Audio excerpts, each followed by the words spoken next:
Hello my dear students, welcome back to our channel APM coaching center. My dear students, आज আমি তোমাদের class 8 এর পরিবেশ ও বিজ্ঞান বইয়ের 3 নম্বর অধ্যায় কয়েকটি গ্যাসের পরিচিতি থেকে গুরুত্বপূর্ণ ছোট প্রশ্ন এবং সাথে তার উত্তর দেব, যা তোমাদের পরীক্ষার জন্য খুবই ইম্পর্টেন্ট। তাই তোমরা অবশ্যই প্রথম থেকে শেষ অবধি পুরো ভিডিওটি মনোযোগ সহকারে দেখতে থাকো। দেখো, এই অধ্যায়ে কিন্তু তোমাদের 3টা টপিক রয়েছে। 1 নম্বর টপিক হচ্ছে পরীক্ষাগারে ব্যবহৃত যন্ত্রপাতির পরিচিতি, তারপরে 2 নম্বর টপিক হচ্ছে অক্সিজেন এবং 3 নম্বর টপিক হচ্ছে হাইড্রোজেন। সবার প্রথমে তোমরা টপিক 1 থেকে যে প্রশ্নগুলি পড়তে হবে সেগুলি দেখে নাও। 1 নম্বর প্রশ্ন, উষ্ণতা কোন যন্ত্রের সাহায্যে পরিমাপ করা হয়? উত্তর, সাধারণ থার্মোমিটার। ব্যাটারি কিভাবে গঠিত হয়? উত্তর, 2 বা তার বেশি সংখ্যক প্রয়োজন মতো শক্তির নির্জল কোষ জুড়ে ব্যাটারি গঠন করা হয়। ব্যাটারি তৈরি করার সময় কোন বিষয়টির দিকে নজর দেওয়া জরুরি? উত্তর, ব্যাটারি তৈরির সময় একাধিক নির্জল কোষের প্লাস ও মাইনাস প্রান্ত যাতে ক্রমান্বয়ে যুক্ত থাকে সেদিকে নজর দেওয়া জরুরি, নতুবা তড়িৎ প্রবাহ ঘটবে না।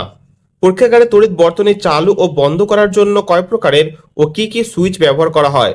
উত্তর, পরীক্ষাগারে তড়িৎ বর্তনী চালু ও বন্ধ করার জন্য সাধারণত 2 ধরনের সুইচ ব্যবহার করা হয়, প্লাগ ধরনের ও টেপা ধরনের। বিদ্যুৎবাহী তামার তার কি জাতীয় পদার্থ দিয়ে মোড়া থাকে? উত্তর, বিদ্যুৎবাহী তামার তার পিভিসি জাতীয় পলিমার দিয়ে মোড়া থাকে। এলইডি এর সম্পূর্ণ কথাটি কি? উত্তর, এলইডি এর সম্পূর্ণ কথাটি হলো লাইট ইমিটিং ডায়োড। রাসায়নিক তুলাযন্ত্র কি?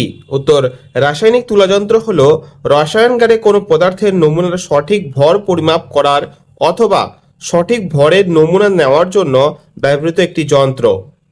সাধারণ তুলাযন্ত্রের সাথে রাসায়নিক তুলাযন্ত্রের পার্থক্য কি? উত্তর, রাসায়নিক তুলাযন্ত্র সাধারণ তুলাযন্ত্রের তুলনায় অনেক বেশি সুবিধি, অর্থাৎ রাসায়নিক তুলাযন্ত্রের সাহায্যে সামান্য ভরের পার্থক্য মাপা যায়।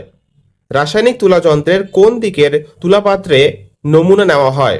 উত্তর, বাম দিকের তুলাপাত্রে। রাসায়নিক তুলাযন্ত্রের বাম এবং ডান দিকের মধ্যে কোন দিকের তুলাপাত্রে বাটখারা চাপানো হয়? উত্তর, ডান দিকের তুলাপাত্রে। রসায়নগারে আগুনের উৎস হিসেবে যে বার্নার ব্যবহৃত হয় তার নাম কি? উত্তর, বুনসেন বার্নার। বুনসেন বার্নারে আগুন জ্বালাতে সাধারণত কোন জ্বালানি ব্যবহার করা হয়? উত্তর, এলপিজি। টেস্ট টিউব বা পরীক্ষা নল কি? উত্তর, টেস্ট টিউব হলো পাতলা কাচের তৈরি সরু একমুখ খোলা নল, যার মধ্যে রসায়নগারের বিভিন্ন পরীক্ষা সংঘটিত হয়। শঙ্কু আকৃতির সরু গলার কাচ পাত্রকে কি বলে? উত্তর, কনিক্যাল ফ্লাস্ক।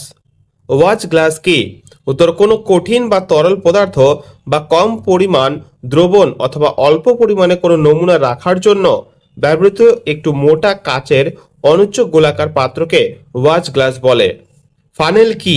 উত্তর, ফানেল হলো একটি কাচ নির্মিত সরঞ্জাম যার ওপরটা শঙ্কু আকৃতির ও নিচের অংশটি সরু নলের মতো।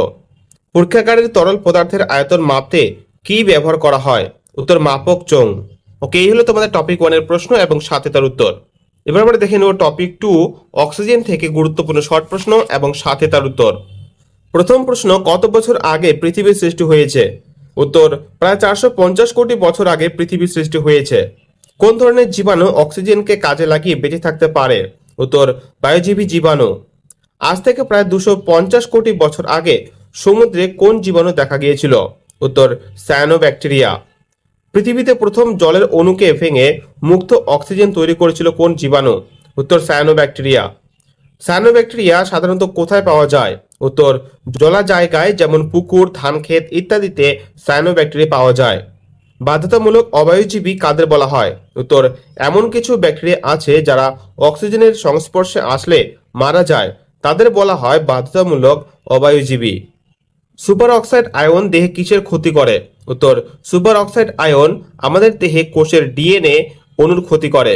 জীবকোষের কোন এনজাইম হাইড্রোজেন পারক্সাইডকে ভেঙে জল আর অক্সিজেনে পরিণত করে?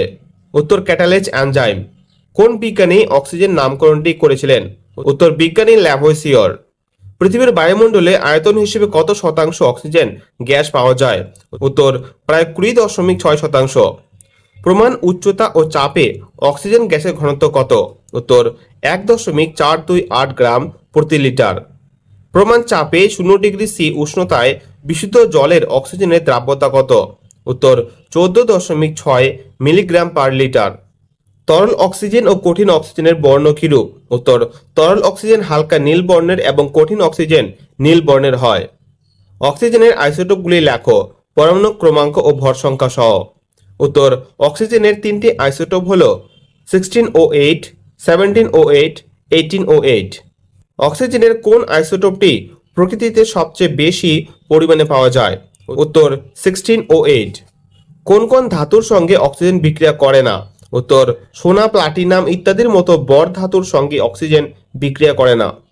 জিওল মাছ ডাঙাতেও বেঁচে থাকতে পারে কেন? উত্তর, জিওল মাছের দেহে অতিরিক্ত শ্বাসযন্ত্র থাকে বলে এরা ডাঙাতেও অনেকক্ষণ বেঁচে থাকতে পারে। কয়েকটি আম্লিক অক্সাইডের উদাহরণ দাও। উত্তর, carbon dioxide, sulphur dioxide, phosphorus pentoxide, sulphur trioxide ইত্যাদি। সালফার ডাইঅক্সাইডকে জলের সঙ্গে মেশালে কোন অ্যাসিড উৎপন্ন হয়? উত্তর, সালফিউরিক অ্যাসিড। একটি ধাতব ও একটি অধাতব অক্সাইডের উদাহরণ দাও। উত্তর, একটি ধাতব অক্সাইডের উদাহরণ হলো ক্যালসিয়াম অক্সাইড ও একটি অধাতব অক্সাইডের উদাহরণ হলো কার্বন ডাইঅক্সাইড। সমতা বিধান করো, Al2O3 plus HCl greater than AlCl3 plus H2O। সমতাযুক্ত সমীকরণটি হলো Al2O3 plus 6HCl greater than 2AlCl3 plus 3H2O। একটি ধাতব পারক্সাইডের উদাহরণ দাও। উত্তর, সোডিয়াম পারক্সাইড। অক্সিজেনের জারণ বিক্রিয়ার উদাহরণ দাও। উত্তর, বর্ণহীন নাইট্রিক অক্সাইড অক্সিজেনের সংস্পর্শে জারিত হয়ে বাদামি বর্ণের নাইট্রোজেন ডাই অক্সাইড উৎপন্ন করে। 2NO plus O2 greater than NO2।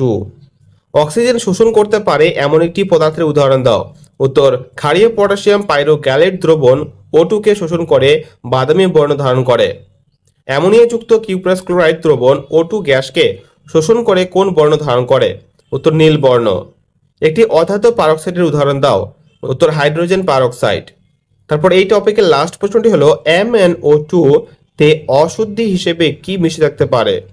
উত্তর, কাঠ কয়লার গুঁড়ো। ওকে, এবার আমরা 3 নম্বর টপিক হাইড্রোজেন থেকে গুরুত্বপূর্ণ শর্ট প্রশ্ন এবং সাথে তার উত্তর দেখব। প্রথম প্রশ্ন, অ্যামোনিয়া থেকে প্রস্তুত করা যায় এমন একটি জৈব সারের উদাহরণ দাও। উত্তর, ইউরিয়া। অ্যামোনিয়া থেকে প্রস্তুত করা যায় এমন কয়েকটি সারের উদাহরণ দাও। উত্তর, urea, ammonium sulphate, ammonium nitrate ইত্যাদি। হাইড্রোজেনের দুটি গুরুত্বপূর্ণ শিল্প ব্যবহার উল্লেখ করো। উত্তর, হাইড্রোজেনের দুটি গুরুত্বপূর্ণ শিল্প ব্যবহার হলো, 1. অ্যামোনিয়া গ্যাসের শিল্প প্রস্তুতিতে হাইড্রোজেন ব্যবহৃত হয়। 2. উদ্ভিজ্জ তেল থেকে বনস্পতি জাতীয় ভোজ্য ফ্যাট প্রস্তুতিতে হাইড্রোজেন ব্যবহৃত হয়। হাইড্রোজেনের তুলনায় বায়ু কত গুণ ভারী? উত্তর, 14.4 গুণ। গ্যাস বেলুনে হাইড্রোজেন গ্যাস ভর্তি করা হয় কেন? উত্তর, হাইড্রোজেন বায়ুর চেয়ে হালকা হওয়ায় গ্যাস বেলুনের মধ্যে হাইড্রোজেন ভর্তি করা হলে গ্যাস বেলুন বাতাসে উড়তে পারে। বাড়ির বাথরুম পরিষ্কার করার জন্য কোন অ্যাসিড ব্যবহার করা হয়? উত্তর, মিউরিয়েটিক অ্যাসিড। হাইড্রোজেনের 3টি আইসোটোপ কি কি? অথবা হাইড্রোজেনের আইসোটোপগুলির প্রতীক উল্লেখ করো। উত্তর, হাইড্রোজেনের 3টি আইসোটোপ হল পোটিয়াম 1H1, ডাইটেরিয়াম 2H1 ও ট্রিসিয়াম বা ট্রিট্রিয়াম 3H1। হাইড্রোজেনের কোন আইসোটোপগুলিকে প্রকৃতিতে খুব কম পরিমাণে পাওয়া যায়? উত্তর, ডয়টেরিয়াম এবং ট্রিসিয়াম।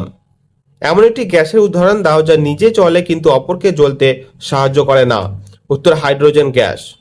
বিক্ষিপ্ত সূর্যালোকের উপস্থিতিতে ক্লোরিন এবং হাইড্রোজেন পরস্পর যুক্ত হয়ে কোন গ্যাসীয় পদার্থ উৎপন্ন করে? উত্তর, হাইড্রোজেন ক্লোরাইড।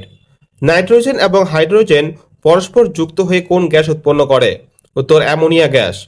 হাইড্রোলিথ কি? উত্তর, ক্যালসিয়াম হাইড্রাইডকে হাইড্রোলিথ বলে। কি কারণে হাইড্রোজেন বিজারক রূপে কাজ করে? উত্তর, অক্সিজেনের সঙ্গে যুক্ত হওয়ার প্রবণতা খুব বেশি হওয়ায় হাইড্রোজেন গ্যাস বিজারক রূপে কাজ করে। কোন ধাতু হাইড্রোজেন গ্যাস শোষণ করে? উত্তর, palladium, platinum, iron, cobalt, nickel প্রভৃতি ধাতু হাইড্রোজেন গ্যাস শোষণ করে।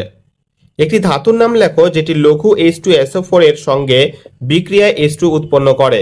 উত্তর, জিঙ্ক। সমতা বিধান করো, Si plus NaOH plus H2O greater than Na2SiO3 plus H2। উত্তর, সমতাযুক্ত সমীকরণটি হলো Si plus 2NaOH plus H2O greater than Na2SiO3 plus 2H2। এবার তোমাদের এই টপিক তথা এই চ্যাপ্টারের লাস্ট শর্ট প্রশ্নটি হলো, রসায়নাগারে হাইড্রোজেন প্রস্তুতিতে ব্যবহৃত অ্যাসিডের নাম কি? উত্তর, লঘু sulphuric acid. Okay my dear students, এই ছিল তোমাদের এই চ্যাপ্টারের সকল গুরুত্বপূর্ণ শর্ট প্রশ্ন এবং সাথে তার উত্তর। তোমরা যদি এই প্রশ্ন উত্তরগুলো খুবই ভালোভাবে মুখস্থ করে নিতে পারো, তাহলে তোমাদের এই চ্যাপ্টার থেকে শর্ট প্রশ্নের জন্য আর কোনো রকম টেনশন করতে হবে না। তাই তোমরা অবশ্যই প্রত্যেকটি প্রশ্ন খুবই ভালোভাবে মুখস্থ করে নিবে। ওকে, আজকের ভিডিওটি এই পর্যন্ত। ভিডিওটি তোমাদের কেমন লাগলো অবশ্যই কমেন্ট করে জানিও এবং ভালো থাকলে অবশ্যই একটি লাইক করে দিও।